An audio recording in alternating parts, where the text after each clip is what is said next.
Il y a une bataille en cours en ce moment même, pas avec des armes, avec ce découragement qui revient sans raison. Cette pensée qui vous accuse en boucle, cette tentation plus forte que votre volonté. La Bible appelle ça le combat spirituel. Voyons ce que c'est vraiment, sans superstition ni sensationnalisme. Paul en parle de façon directe dans la lettre aux Éphésiens. 3 questions vont nous guider.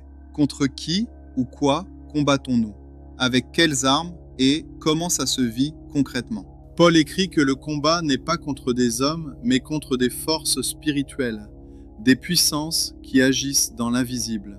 Ça ne veut pas dire que chaque échec a une cause surnaturelle. La tradition chrétienne distingue 3 fronts, le monde, la chair et le diable. Le monde, les pressions culturelles, la chair, nos propres penchants égoïstes, et le diable, une opposition spirituelle réelle. Le champ de bataille principal, ce sont nos pensées, les mensonges qu'on finit par croire sur soi, sur Dieu. Tu ne vaux rien, Dieu t'a abandonné. Ce genre de pensée répétée, l'Écriture l'appelle une forteresse à démolir. L'adversaire est comme un lion qui rôde, cherchant les moments de faiblesse. D'où l'appel à la vigilance, pas à la peur. Éphésiens 6 décrit l'équipement du croyant, l'armure de Dieu, la vérité qui contre le mensonge, la justice pour protéger le cœur, la paix qui stabilise au cœur de la tempête, la foi qui éteint les pensées soudaines et les doutes, l'identité en Christ et la parole de Dieu, seule arme offensive qui tranche le mensonge par la vérité. Et juste après, Paul ajoute « prier en tout temps ». Sans la prière, l'armure reste inactive.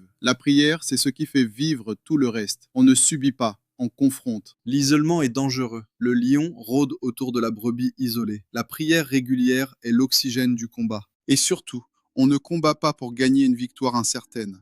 Le croyant combat à partir d'une victoire déjà acquise en Christ. C'est une réalité qui appelle à la vigilance. Dites-moi en commentaire quel point vous a le plus marqué. Abonnez-vous et à la prochaine.